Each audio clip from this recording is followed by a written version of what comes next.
Hello, my creeplings. It's our holiday.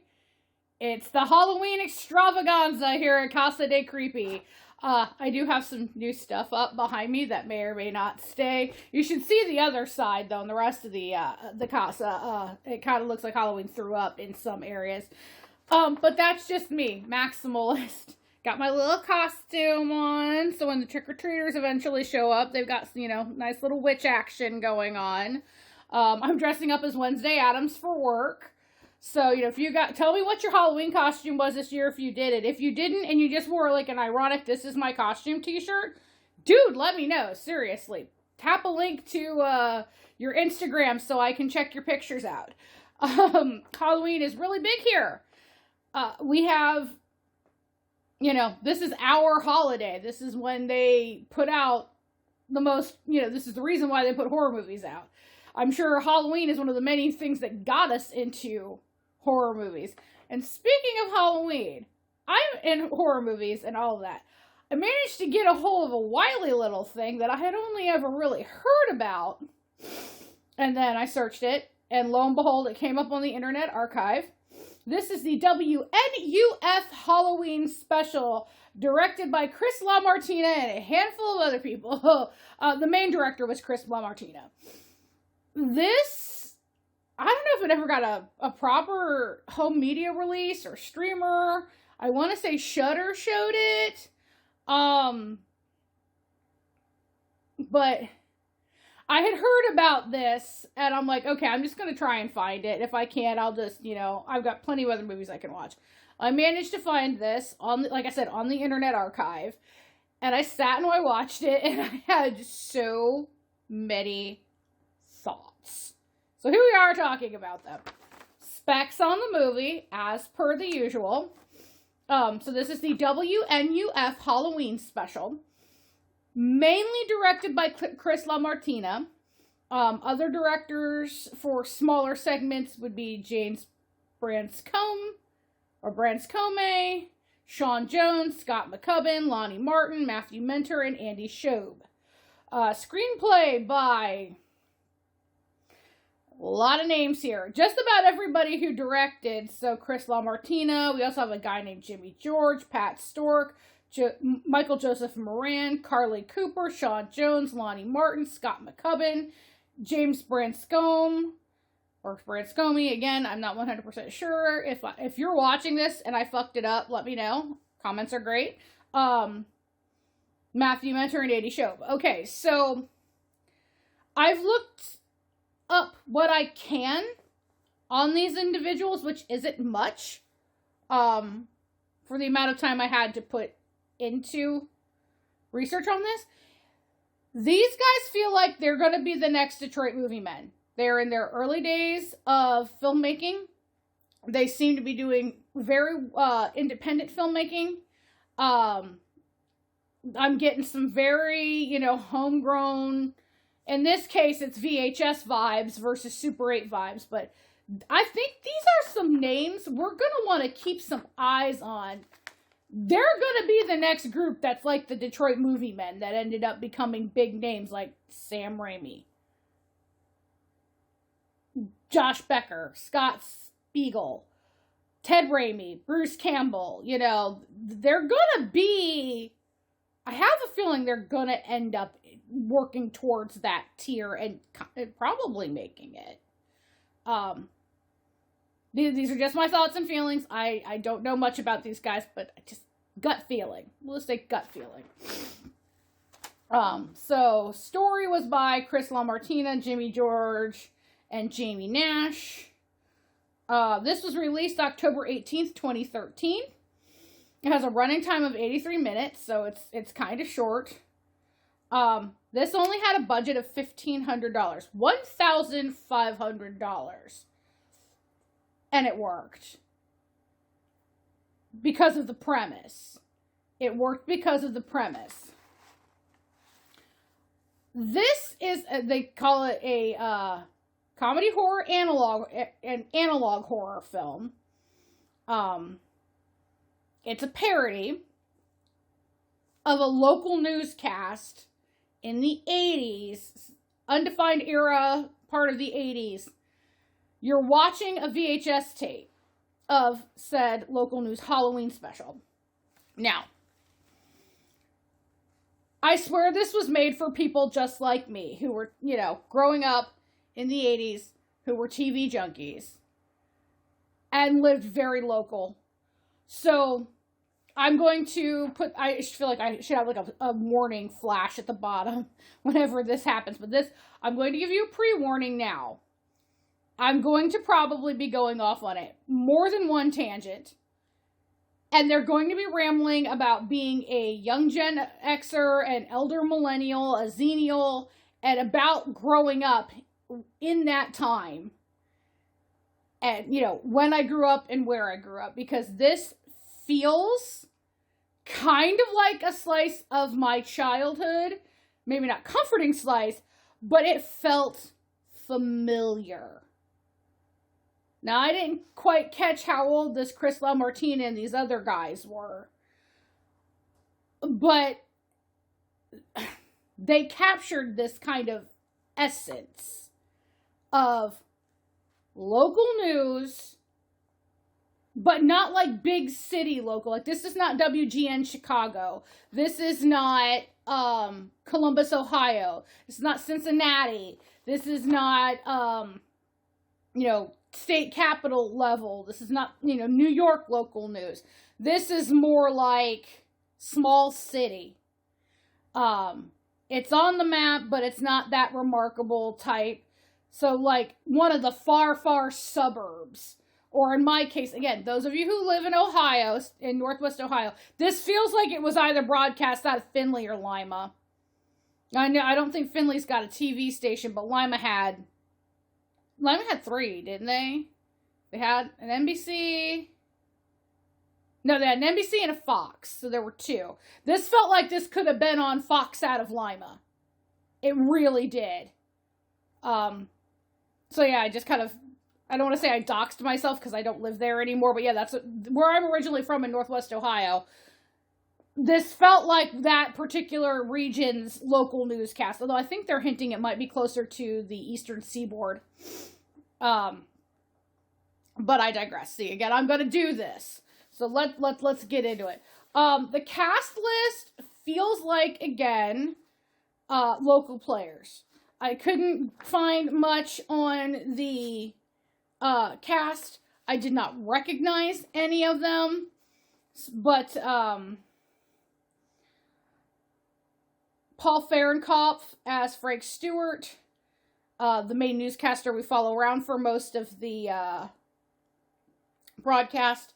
Aaron Henkin is the WNUF announcer. It's just the voice line. Nicolette LaFay is Veronica Stanza.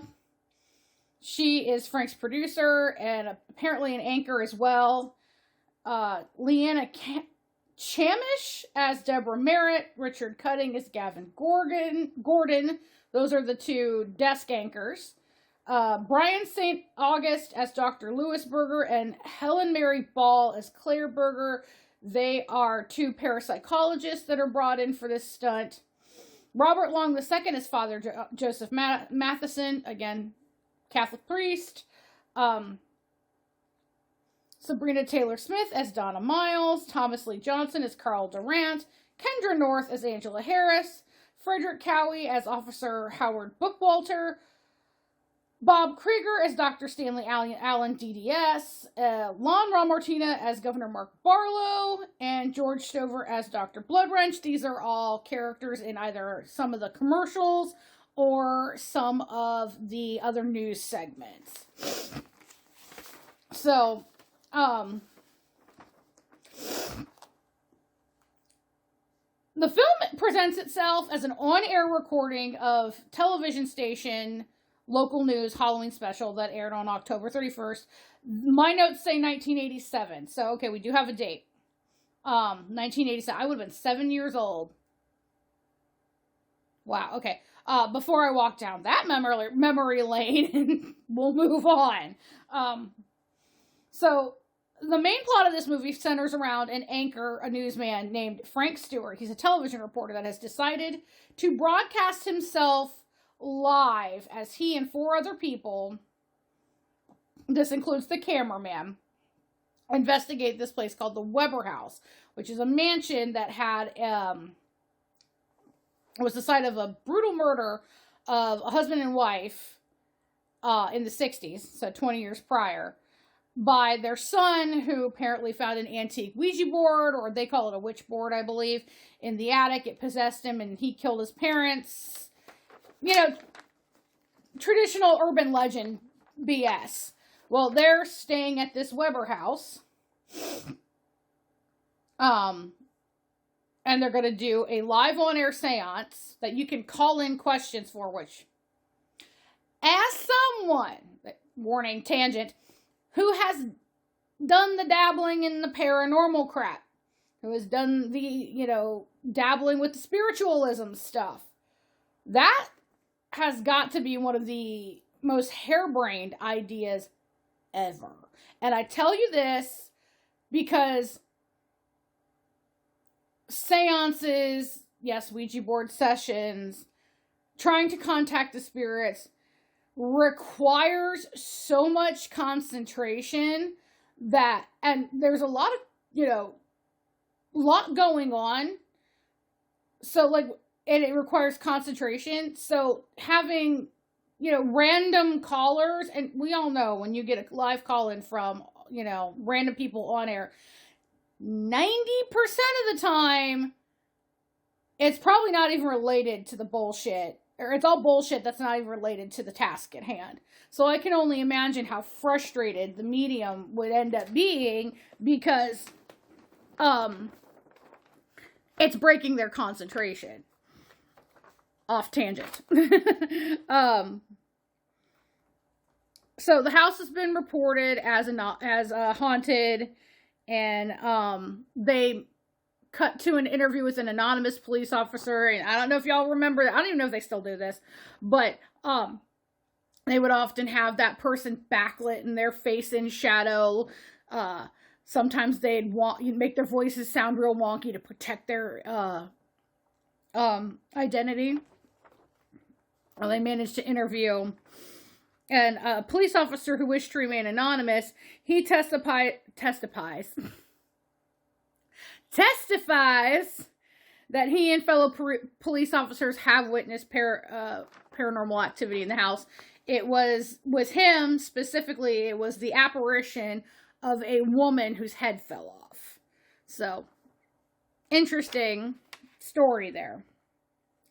Now, we don't start off with all this Frank Stewart stuff.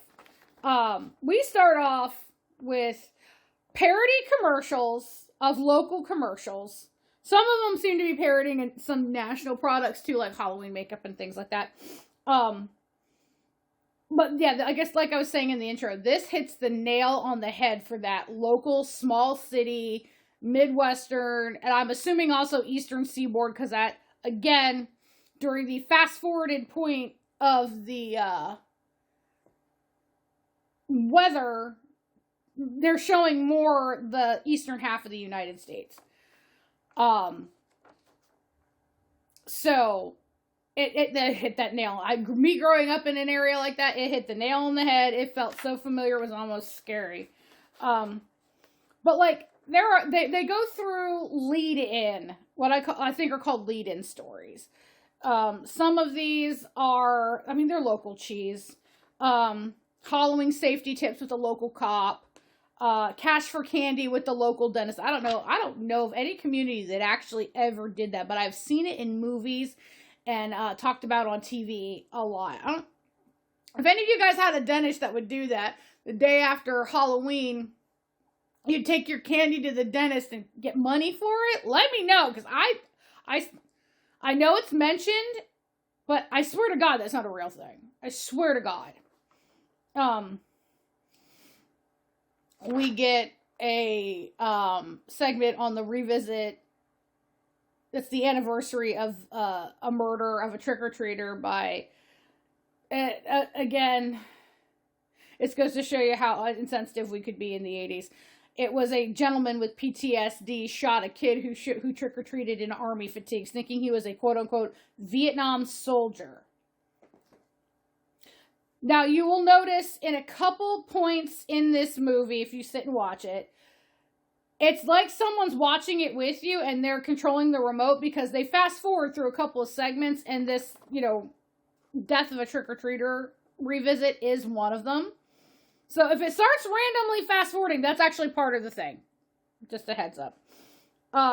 Then they talk about these political attack ads, because let's face it, September, October, especially during a presidential election year, this is part of the reason why I stopped watching live TV, was political ads.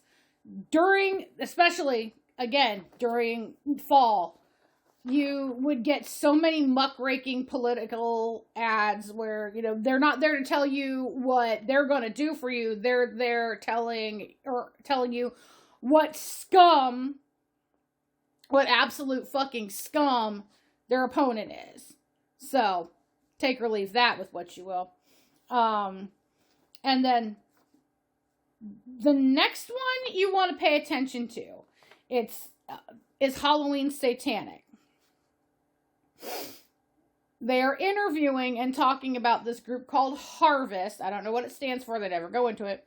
About how Halloween needs to be canceled, how it's satanic. And you can tell, they're interviewing the head of this organization. You can tell this isn't just people who think, it's against, how do I want to put this? This particular woman seems like she almost has religious psychosis. She's so crazy and so intense. I'm sure you've known those ultra Christians who celebrating Halloween is evil, it's satanic, but they kind of live and let live, and they're like everyone else, but can celebrate, but we're not.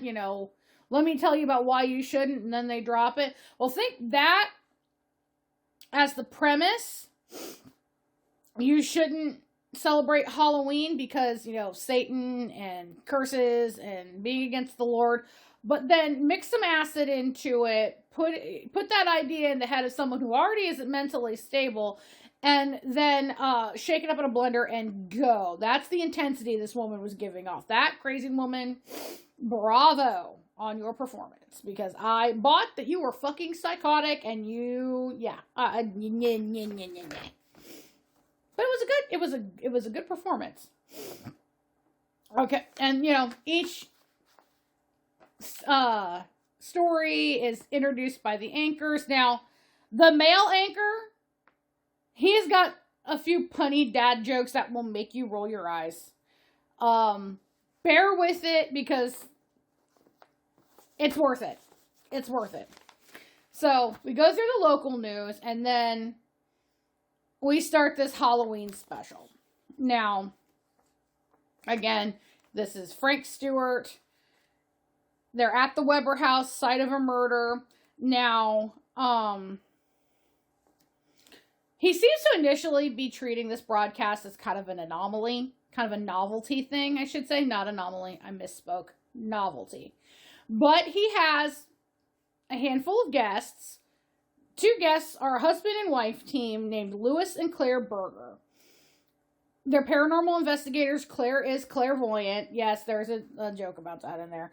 And she partners with her cat, Shadow, to help. I don't know how a cat is supposed to help, but she claims she reads auras, and Shadow, can perceive things, has ESP, and the cat's cute. Just smoky gray little thing. So cute. Once they get down to, they had a small crowd of, curious onlookers dressed in costumes for the open, and, he interviews them. Once they dismiss them and really start getting down into the nitty gritty, Claire automatically is like, this house contains a menacing presence. They're in danger as long as they're in the house. Your typical doom and gloom clairvoyant. I want to say, there's no comment on this. This just feels like they're kind of a cliche of the Warrens, if that makes any sense.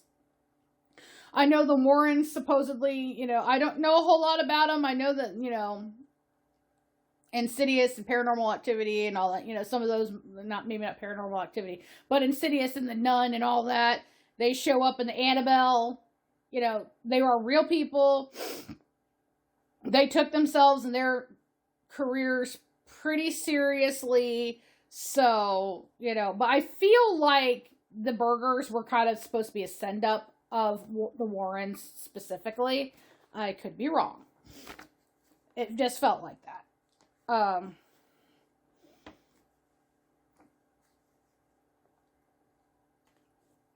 So Frank tries to kind of dissuade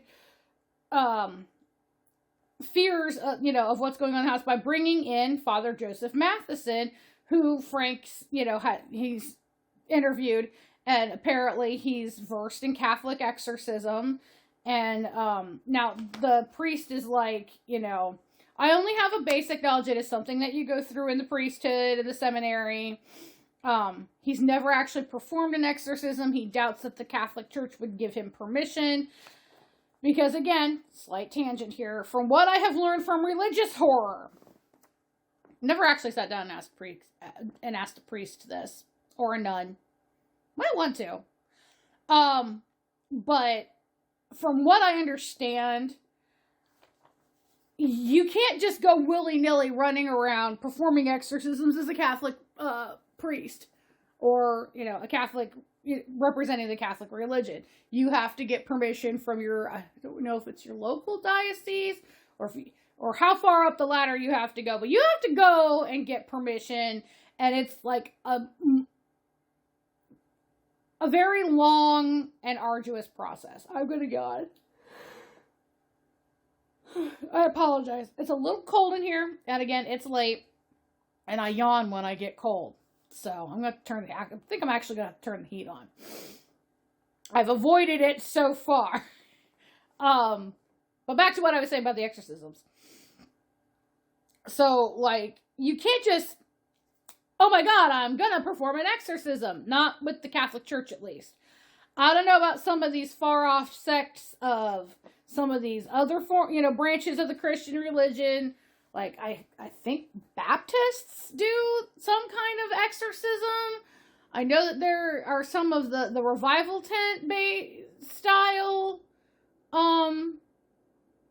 Christian Protestant offshoots, you know, that do the speaking in tongues shit. I think they can, you know, perform an exorcism at will. If, you know, God I don't know for sure, but I think that's what that is. So, like, there's no reason to really have this Catholic priest on here to perform an exorcism, because he wouldn't be able to do it with permission from the church, which could get him in trouble with God, and we don't want anybody in trouble with God. So, going back to the story. So, each segment, things get more and more tense. The first segment, once they're in the house and everyone's all together, so we got Frank, we've got Mr. and Mrs. Berger, we've got the priest, and we've got the cameraman. So total 5 people. The cat goes running off, and it's never seen, it's not seen for a while. So, okay, cat's disappeared, Claire's freaking out because, you know, I need my cat. She apparently can't do whatever it is she does very well without the cat. They use EVP, and they catch what they... And that's what it sounded to me, because, again, any of you people who watch Ghost Hunters or Ghost Adventures know how interpretive EVP can be. They made sure this sounded pretty clear on this soundtrack. But, you know, if there's anyone here, what do you have to say type thing? And it's a very clear growled, get out. Kind of creepy. They played a couple times. They did, you know, sound design did a good job with that.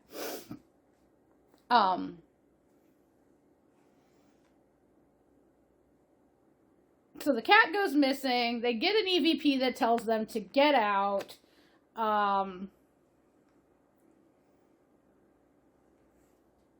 They go to investigate a noise. They come back. All of Dr. Berger's equipment has been wrecked, and he's PO'd. The cat is still missing.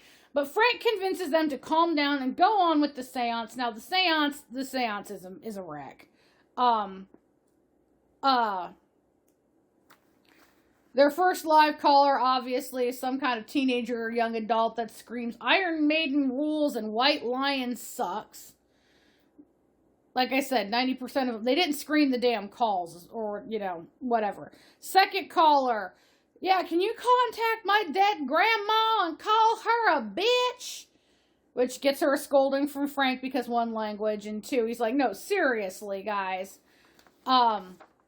Someone calls asking to be anonymous. Listen real closely to this one, telling them they're all going to go to hell for tempting Satan, blah, blah, blah.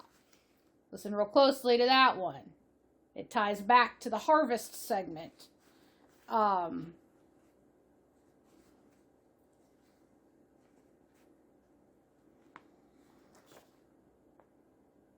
Frank tries to lighten the mood and say, maybe these spirits know some good stock tips, and, the burgers scold him. And I think there's another... Yes, they hear the cat meow, like, and they go off screen. They cut to commercial. They come back, and everyone's panicking. Everyone's upset. Even the cameraman keeps, it's like he doesn't know where to put the camera, because he gets a shot of the cat torn to pieces. The cat is now dead. So if you have an issue with that, it's not like the camera full on focuses on it for like a full minute, but that's like the camera can't decide where to land. So you see bits and pieces of what they're saying is cat. So with a budget of $1,500, I doubt they had a fake dummy cat. It was probably just piles of blood and guts. But the people playing the emotion off, the cat's dead. And they're pissed about it. So the burgers just are like, we're leaving. And that's, fine. Great. They're leaving. Now, Frank's trying to keep the broadcast moving, so he manages to convince a very reluctant Father Joseph to perform an exorcism. And the whole time, Frank is trying to sweet talk him into doing this, or kind of bully him into doing it. He tries to back out of it. He's like, I don't know if the church will approve this. I doubt this. Eventually, Frank manages to basically browbeat him into doing this. So, he starts reading the rites of exorcism. They hear a noise and they try to go upstairs, but find that, they can't leave the basement, because that's where they had ended up. They had ended up down in the basement. They're locked in. And the whole night, Veronica, the producer, is in a van, and they keep going back and forth. Sometimes she, introduces intros back from the commercial or outros out to a commercial. But she's being, communicating via earpiece with Frank.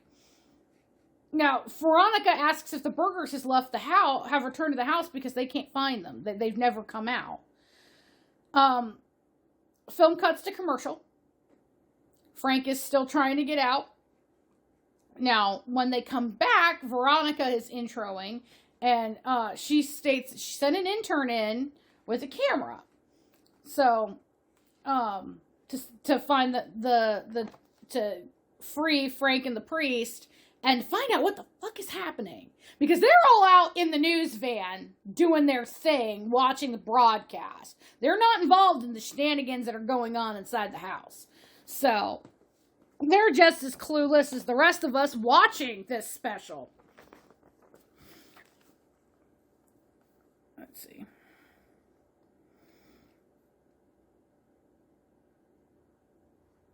I lost my place on my notes. Give me one moment. Okay, so we cut to the intern's point of view from his camera feed. He ventures into the house, but immediately he's knocked over and presumably murdered by an unknown person wearing a flannel shirt. This goes back to something else that happened in those crowd scenes. We get another one of those at the beginning. of the actual Halloween special part, we get one of those religious fanatics saying, you know, you're all going to go to hell. This is Satan's night. So, and he was wearing a flannel shirt. So you're going to notice. Yes, I'm probably going to give the twist away. Spoiler alert. But those of you who have watched my things by now know that I tend to give shit away just to talk about it. So during this time, when the camera knocked to the ground, we see the body of Claire Berger. So it shows that the Bergers never made it out of the house.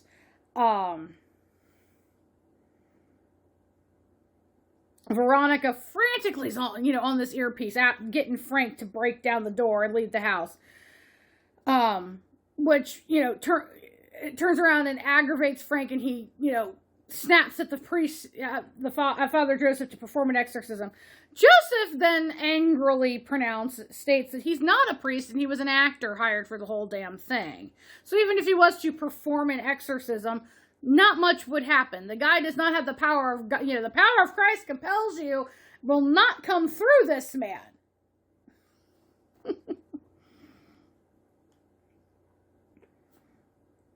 So Veronica, I want to call her Ronnie. I don't know why. She looks like a Ronnie, to be honestly. But Veronica prepares to cut to commercial, but at this time, Frank discovers that the basement door is now open.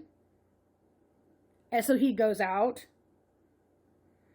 Only be knocked down by an unknown person. Station then cuts to the technical difficulties screen, which, again, looks very local news. Followed by static. Now, this is where things get iffy. This is where we don't know if this is actually from the broadcast or maybe from somebody else's personal home video. So we get the static, and then the static cuts out, and the video feed is panning over all the dead bodies. So we've got, the Bergers, Joseph, the cameraman, and the intern. Everybody but Frank and Veronica's. Assuming Veronica's still out in the van, and because we don't see her body, are shown. Frank is alive, but tied up and duct taped across the face. And the assailants are very much regular people. A dude and a chick, who you will recognize from earlier in the broadcast. They're part of the Harvest. It's the Harvest leader and the dude that had popped on earlier. They were stating Halloween was evil, making various threat that people participating in the holiday were doomed. Well, they are here to self-fulfill that prophecy. She is filmed cutting Frank's tongue out, and the guy glibly wishes the audience a happy Halloween, and we are cut to static, which is followed by a clip of the two anchors again. This is now days later, weeks later, sometime later. They're very sober. They're not witty. This is very serious and very sober now. Stating that Frank and the others are missing. They don't mention the deaths. They just mention that they're missing and they haven't found the bodies. So this kind of makes that section that we just watched kind of ambiguous. Was that part of the broadcast? Or are we watching, the cut of the tape that the two Harvest members kept? Because if that was part of the broadcast, you think that would have led to some arrests. So it was actually very interesting. I'm not going to say it's the greatest movie ever made. I'm not asking for my time back. Yes, you can tell it was super low budget. Do I care? No. It was really, there was this little bit of nostalgia going on because the quality of the videotape, actually I think they did shoot this on videotape. Let me double check here.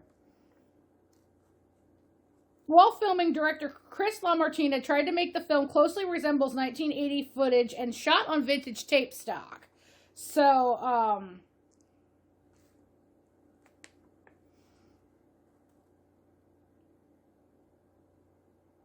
yeah. Filming took place in an old rectory in Timonium, Maryland. So that's why I said it kind of also had an Eastern Seaboard film feel to the filming locations. That's why. Then what they did was they made multiple copies of the film on several VCRs to like degrade that film quality, so where it would more resemble an actual bootleg VHS tape. Because, okay, history lesson for those of you younger millennials and younger, who have never actually used VHS, or it was going out when they were really young, and you're more familiar with the digital world, and I'm not making fun of you here, but I'm going to give you a little history lesson from someone who grew up in the videotape age. You could buy blank videotapes. You probably know that already. And you could record things off TV. You know this already. But did you know that every time you recorded over something, so say my original blank video cassette, my mom used it to record soap operas, and would continue to use it to record soap operas. So, like, once she got caught up with the tape, she'd rewind it and use it to record next week's episodes of her soap opera. After you did that about, depending on the brand of tape, and if you used it, there were different settings you could use. So you could have the regular play, an extended play, and a long play.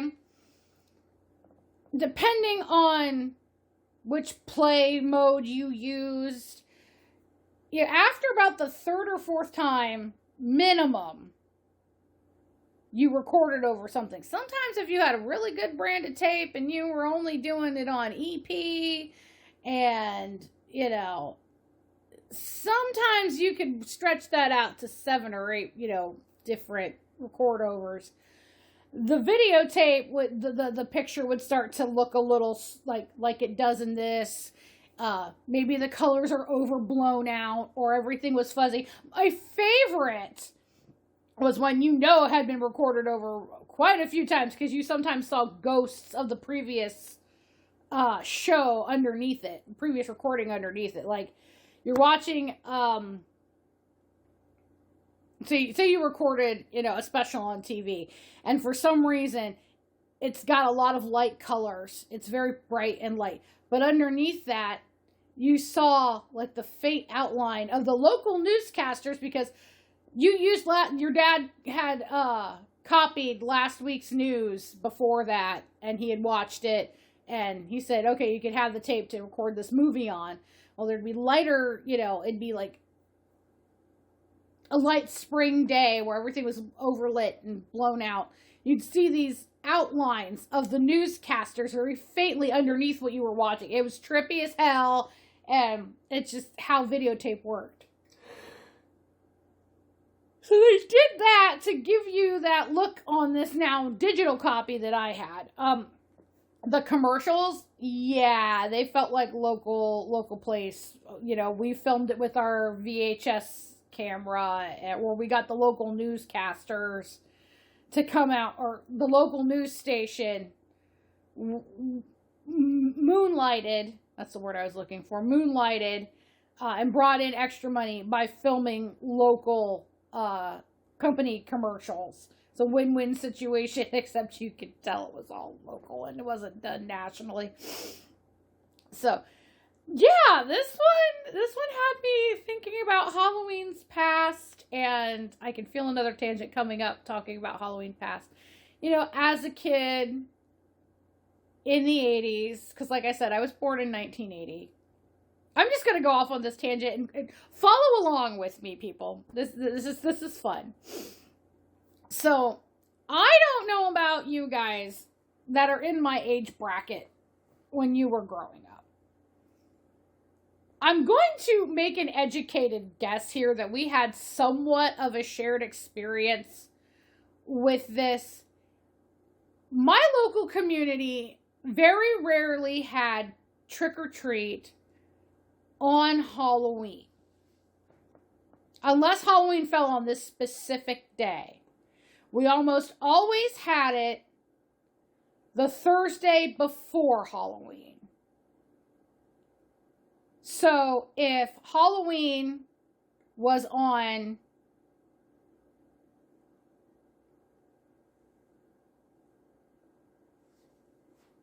especially if it was on Friday, Saturday, or Sunday, we would have it the Thursday before. Now, I think there might have been some years where we had it on a Wednesday, but it was almost always from like 6 to 8, 6 to 9. It wasn't very long because, or maybe it was 5 to 8, because I do remember, coming home and one being cold as hell because this is the Midwest in October. As a child, we could get snow or it could be temperate. A lot of costumes were ruined by parkas. I was smart when I got older and I learned how to layer properly, and I almost always wore like dresses and stuff that were voluminous enough. I could even wear jeans underneath if I wanted to. As I got even older, as a high schooler, I definitely learned how to design my costumes around cold weather, and I do the same thing for my Renaissance Festival stuff now. But now, like tonight it's cold, and I'm going to make the educated guess that on Halloween night, because I'm filming this a little bit early, of course. I'm going to make the educated guess that on Halloween night it's going to be cold. It might even be rainy, but like 2 years ago, we got our first snow of the season during Trick or Treat. But the year before that, you were comfortable. You could have been comfortable wearing basketball shorts and a t-shirt during the day, and at night you run around in jeans and a hoodie. So weather around here is weird. But when I was growing up, I definitely remember like watching like local news segments doing things on cemeteries, that 5 o'clock news slot. I remember even some like local haunted houses doing their commercials. Strangely enough, that's where I learned baby wipes take off makeup. Baby wipes are my favorite makeup remover wipe right now, or they have been for decades. And I learned that, believe it or not, from a local haunt doing a Halloween commercial. Those of you who are lucky enough to have local Halloween hosts, when I was growing up, they were on the way out. I want to say Fritz the Night Owl was still doing his thing in Columbus, but I didn't get the particular channel he was on. Didn't get anything out of Cleveland. Toledo, I don't think had one. I don't think Cincinnati had one. We weren't getting Cincinnati stations anyway. But we, of course, had the Queen of Halloween herself. Elvira's, I believe, was syndicated for a little while on one of the local stations. But yeah, I can remember this kind of, local feel for a lot of things. Local haunts, local news stations, and this captured that beautifully. Again, this is a tangent, and this is kind of a little bit of a discourse on how things have changed so much in 30-something odd years. Because, I'm 45 years old. I, of course, am not going to remember Halloween when I was an infant and a toddler, even though there are pictures. But your elementary school years, your middle school years, your high school years, how you celebrated Halloween, it's changed so much in the streaming age. And I think part of that is because of the loss of the community, like the shared media community that we had. I was watching one of these many Why Halloween is Different videos put out by old fogies my age. And this one of them, and I can't remember who it was off the top of my head. If I remember, I will eventually maybe put the link for the video down. But it was like, before we had streaming, and before 9/11 changed the way we look at our neighbors, and before social media kind of made us all insular. And I say that even though I use social media, I use streaming services, we kind of all had a collective vibe going on with, we were all watching the same cable stations and the same cable access. We were watching a lot of the same sitcoms who, like, I'm going to use Roseanne for an example, who were known for their Halloween episodes. Most shows on television, at least once in their run, others, not so much, just once, Roseanne being another perfect example of this, they had their annual Halloween episode, or they did it at least once in the run. Hell, even Sequest had a Halloween episode. It was about a haunted ship. But, like, Buffy had some memorable Halloween episodes from what I understand. Xena had one of their most iconic episodes of season 1 or season 2. I want to say it was season 2. Girls Just Want to Have Fun with the Bacchae was a Halloween episode. So we don't have that anymore, because if you want to watch something, a lot of times, like, because companies are courting streaming so much, you can just sit and watch the whole thing in one weekend, and then, because it's on a streamer, not everybody can afford every streaming service, half your friends may not have ever seen it. So you kind of miss that collective discussion and the looking forward to this year's Halloween episode, because it's all got dumped in your lap all at once. I hope that made sense to some of you. It's the same thing now with Christmas. We, as kids, we used to look forward to watching Frosty and Rudolph, and, like in the 60s and stuff, Bing Crosby had his specials, and now it's like you can just click on whatever you want, whenever you want, and there's so much to choose from. But that totally got me off of what I was talking about. But yes, if you want to kind of have an idea of what blatant localism was like in the 80s, this is a good example. Tragic how the end turned out, but yeah, I would highly suggest watching this. There is a sequel to this. It's called the All Out There Halloween Mega Tape, and it was is set in the 90s and centers upon a talk show host sent to a farm rumored to have had several alien encounters. The COVID-19 lockdowns did impact production on this, so I'm going to watch it with that in mind. I did manage to get a copy of that because it was also on the Internet Archive. Whew, sorry. I should have something warm here to warm me up. But it looks interesting, and I might watch that for next year. I don't know. I'm hoping. But yes, if you have not seen the WNUF Halloween special, and you kind of like that retro 80s vibe, which a lot of youngins are, I can't believe I just said that, which a lot of those younger than me seem to be wanting to revisit or visit for the first time. I'm just going to say it. I don't have kids, so I don't know if this is how 45-year-olds with teenagers feel, but, like, when I was working retail, and I would be working with these late teenagers that are just getting ready to graduate, early, entry into college, young adults, I started to realize how goddamn old I was. And now that I'm looking at my childhood becoming a retro trend, it's kind of weird, but now I kind of understand how my mom felt when in the 90s, the 60s and 70s kind of got a revisit, because when I was in junior high and early high school, we were wearing bell bottoms.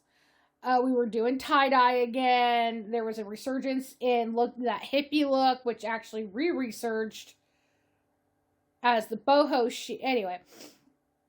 And, by the end of it, right when the millennium was coming up, we were getting this kind of disco thing coming back. It didn't last very long, but some of the haircuts, the shaggier haircuts were definitely so that was my mom and my aunt's era. So now I'm looking at it and I'm seeing these kids wearing 90s grunge, and we went through an 80s day glow phase about 10 years ago, and I'm like, is that how my mom felt?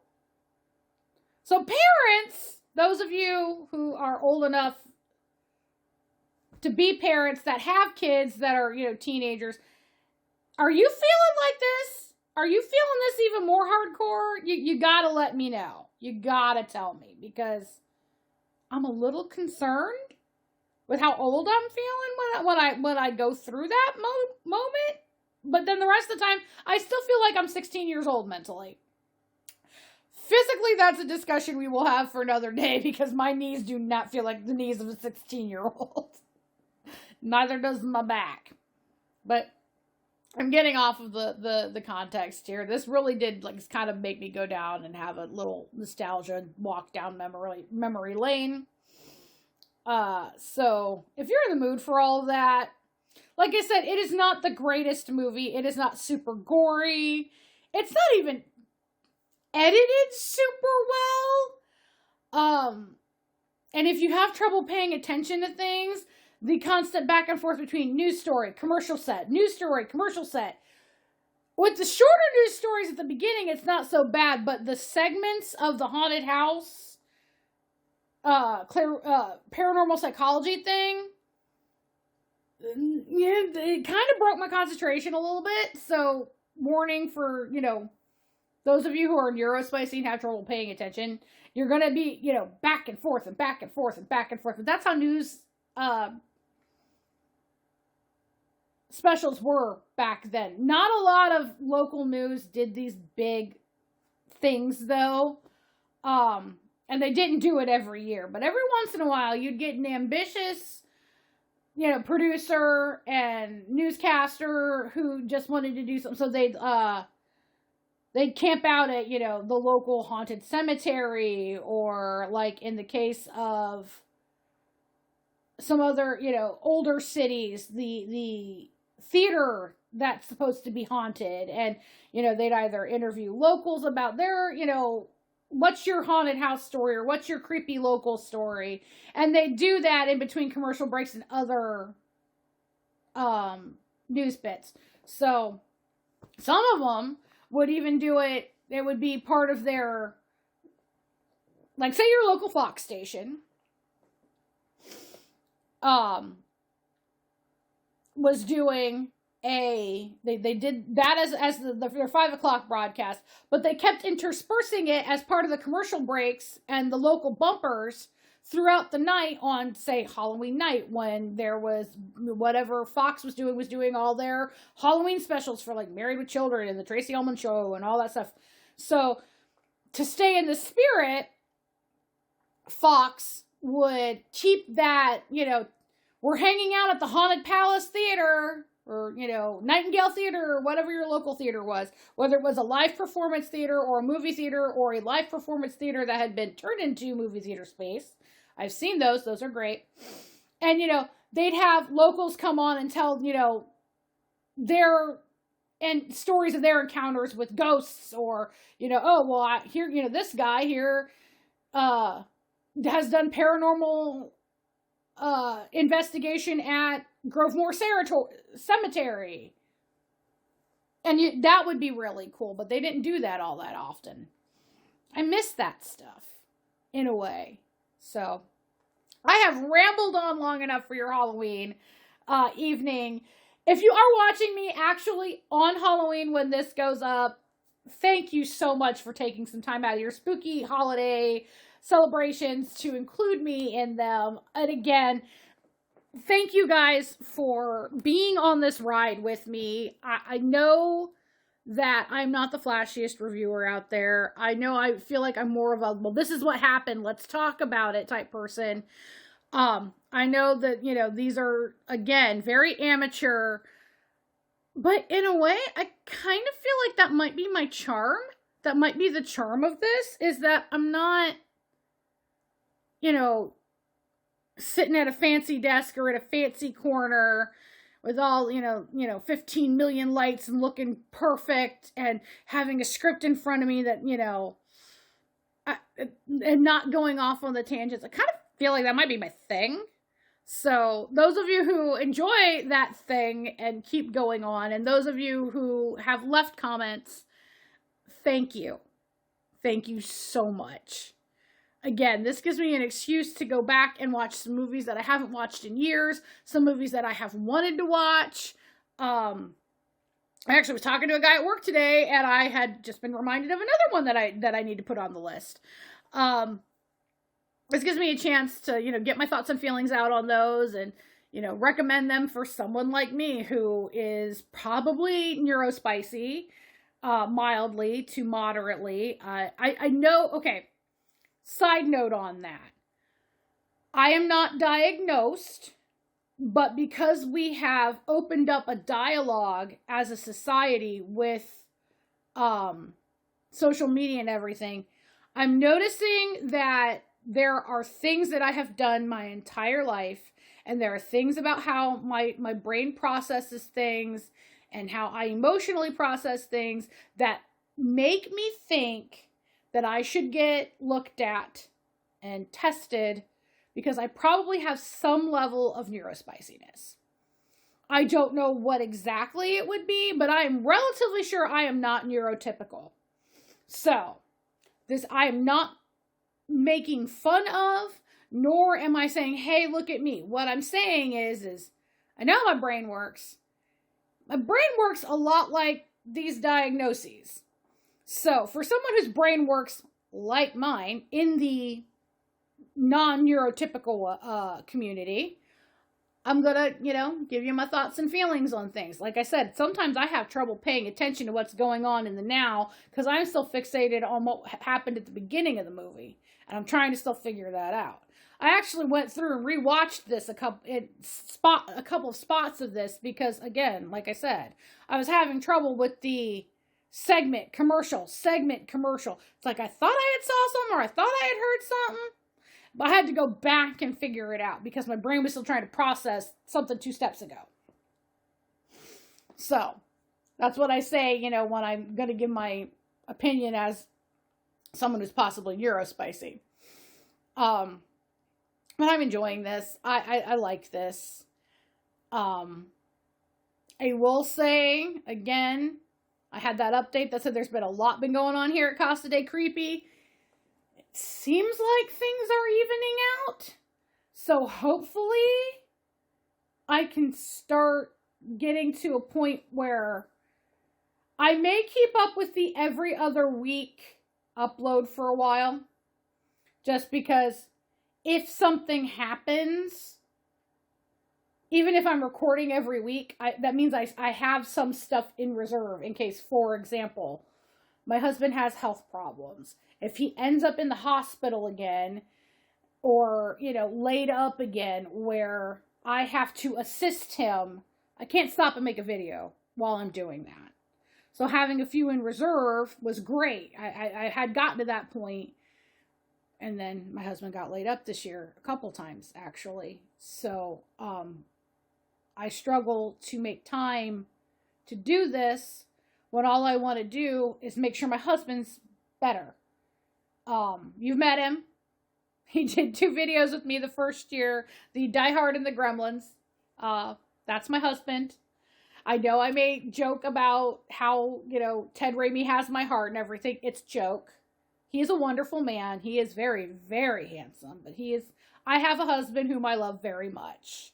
I've been with him since 1998. I'm not going anywhere. And he knows this. I'm relatively sure he's gotten it through his thick skull that I ain't going nowhere. But because of that, sometimes I don't have time to do this. My eventual goal in life, with this channel is to be able to do one upload a week for most of the year. But I would eventually like to get into being able to do one movie every day for the month of October. And then if I'm really, really lucky, if finances will allow it, and, you know, I can, believe it or not, I can come out of my shell enough, I'd like to start going back to at least the Horror Hound convention, because they do it twice a year in Cincinnati and once in Indianapolis. If I could hit one of those Cincinnati ones a year, I'd be a happy girl. And just, you know, go and kind of report back from what's happening on the con scene. But that costs money I don't have. Especially with hubby being in and out of work and sick with, you know, his physical ailments. That takes money to pay off. So that's my eventual goal for the channel. I'm not going to be like, oh my God, I want to interview horror icons or whatnot. But, you know, while Robert Englund is still doing the rounds, while Ted's still doing the rounds, I still met Bruce Campbell. I would love to. Jeffrey Combs, Barbara Crampton, they're all doing cons still. And,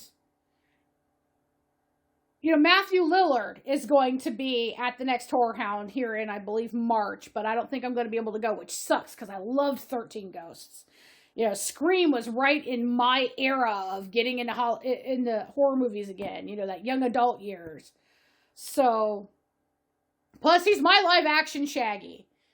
My vocal Shaggy is almost always going to be Casey Kasem because I grew up watching old school Scooby-Doo. But, like, when it comes to live action Shaggy, Matthew Lillard. Matthew Lillard is my live action Shaggy and my second voice Shaggy. I'd love to be able to, you know, meet these guys and tell them thank you personally, you know, for what the years of entertainment they've given me. So, but again, goals that maybe we'll talk about a Patreon way later on. Maybe when I get into the triple digits on subscribers, we'll talk about a Patreon or a GoFundMe or a coffee or coffee shop or something. I don't know. But yeah, just, I want to say thank you again for putting up with me, for coming along on this ride with me. And again, I hope you guys had a very happy and safe and productive. And when I say productive, I mean, you watched the horror movies you wanted to watch. You bought the candy you wanted to eat. I, for one, am planning on making spooky meals. I'm actually doing Hollow Weekend for Halloween. I'm not going anywhere. But Friday, Saturday, and Sunday, I am specifically setting aside to do nothing but do all my Halloween viewing. My annual rewatch of certain things. Like, I know it's just crazy. I like watching Halloween kids production or kids media. So I'm gonna watch Ernest Scared Stupid and the Halloween that almost wasn't. I managed to find a copy of the Tim Burton Hansel and Gretel that only aired on the Disney Channel once for Halloween, and that was it. That has finally become available on Internet Archive and YouTube and all that. If you guys want me to talk about that, let me know. Because that's kind of one of those unicorns in the Tim Burton verse. Which we haven't really talked about Tim Burton on this channel other than Beetlejuice. Might have to change that. So, I have been rambling on, for a while now. So, I'm just going to say good night, my creeplings, and I'll see you next time. Happy Halloween, folks. Bye.